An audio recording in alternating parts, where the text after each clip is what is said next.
How many things do you do in your life you don't really love, right? To get to the things that you love. The way that crosses, that chasm is your vision, the reasons you're going to do it. When it's failure, people want to hide it. They have shame around it. They're embarrassed. When it's temporary defeat, it suggests that there's a better way. You just need to get more skilled or to have a different environment. There's no winning and losing. There's winning and learning. And do you like to learn? Most people say yes.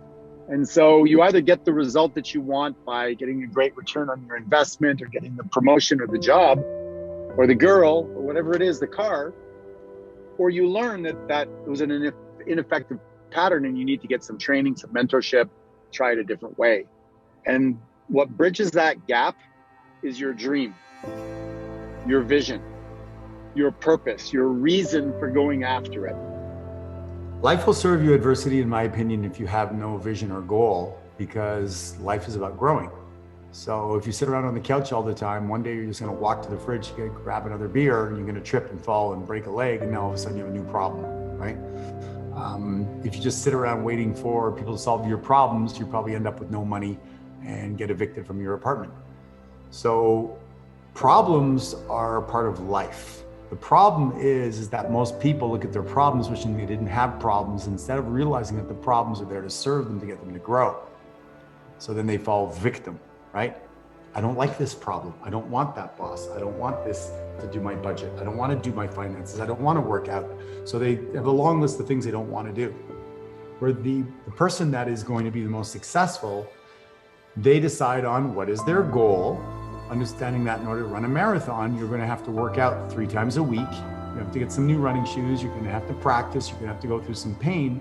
So they choose adversity instead of letting adversity choose them. When you build a company, you choose the adversity of trying to interview and hire people to work for your company. It's a pain in the ass. Employees are a pain in the ass because they have an employee mindset. They don't have my mindset of make it happen no matter what, gut it through. I don't take sick days, right? They have the mindset of an employee. So you have to find the best employees, not the super really great ones, because they're going to open up their own business. But you've decided that you're going to have to master the game of hiring and training people and managing them and keeping them happy.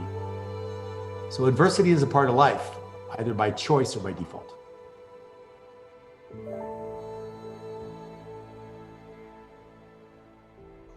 But I really believe, unless you have some super intelligence, but even Elon Musk works 16 hours a day, right? Be obsessed or be average. Be obsessed and get really good, or be average. There are 3 opponents.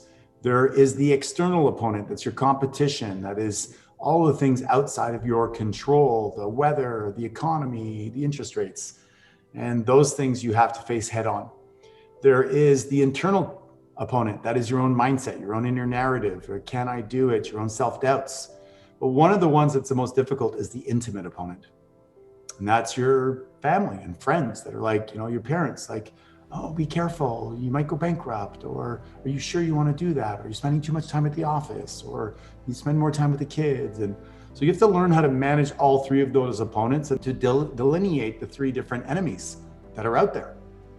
They're starkly different, and they require a different skill set to work through, right? You can go head to head with your opponent and be really tough. Do that with your 7-year-old daughter, it doesn't go over so well, So you have to be able to shift gears, and you have to be able to roll with the punches. But at the end of the day, your mindset and your toolbox that you develop through personal development will help you do that more gracefully. So if you want to change the outside results in your life, be a millionaire, or you want to be fit, or you want to be healthy, or you want to laugh more, or you want to have more energy, you got to first change how you see yourself. This is step number 1. Be the guy who manages money well. Be the type of person that exercises first thing in the morning if you want to have better health. Be the type of person that studies nutrition.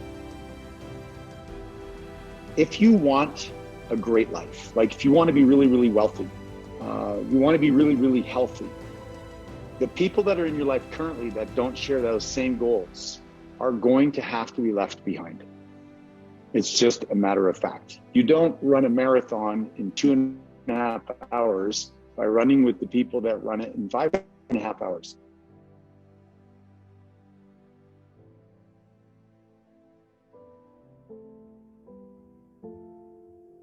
I was playing squash. I don't know if you know what that is, but it's like racquetball, right? Yeah. Playing on a team, and I rushed from one appointment to the next. I got to the gym and I didn't have my running shoes. And I was one of 4 people playing in this round robin. And I'm like, okay, I have to play this game. It's not like I don't have running shoes. So my brain went to solution, and I ran around the gym asking people if I could borrow their shoes. Nobody was willing to have the right size, what have you. So I went to Lost and Found. They had one pink shoe, a woman's shoe. And so I took my sock off, jammed my foot in, took the sole out, somehow jammed it in, and showed up with a bare foot and one pink shoe against my opponent. And the opponent was like, "What are you doing?" I go, "I forgot my shoes. I'm going to play like this." He goes, "You can't play like that." And I go, "There's no rule that says I can't play like this." He goes, "I know, but I'm going to crush you." And I go, "We'll see." And so just with that mindset, right, of make it happen no matter what, I had an edge on him, because he had a limiting belief, you can't play squash with one shoe. I don't have that. I don't entertain that. I have the belief of, I'll play barefoot. I'll play with my left hand. I don't care. I will bring everything I have and find a way to win. And so that's a mindset, right? It's a belief system. I grew up on a farm, and I got to sweep the barn every day at the end of feeding the horses. And I thought it was the stupidest thing. But then when I was 17 years old and I left the house, I got a job at McDonald's. And guess what? I worked at the McDonald's with the largest lobby, the largest eating area. And what did you have to do? You had to sweep. Well, I didn't know, but I had 10,000 hours of sweeping. I swept that place better than anybody in the history of McDonald's ever did. And I was able to do the job of 2 people. I got a promotion. I got a job in the kitchen, all because I had a skill set that allowed me to do something better.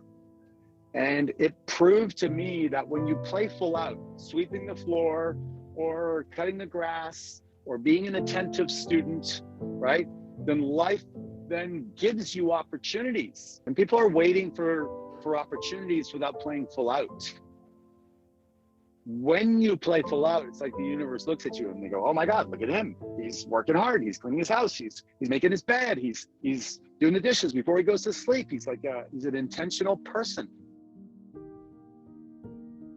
Energy comes from vision. Lack of vision, somebody will sell you something to artificially boost you, but you'll have a hangover later. Sadly, sometimes it's 20 or 30 years later when you have a hangover called diabetes or, heart condition or what have you from consuming things that don't serve you. To get to that state, there's ways to do that.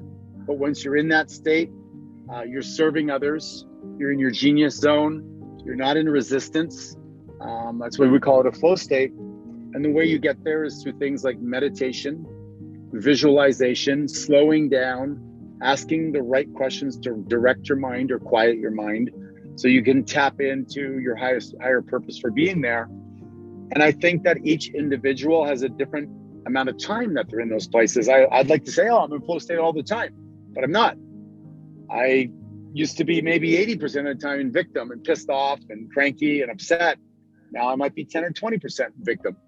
So it's a graduation, it's a practice to get yourself into that place where you can attract the right kinds of people, you're open to things, and then things happen with a lot less effort. Do whatever you're doing at 100%.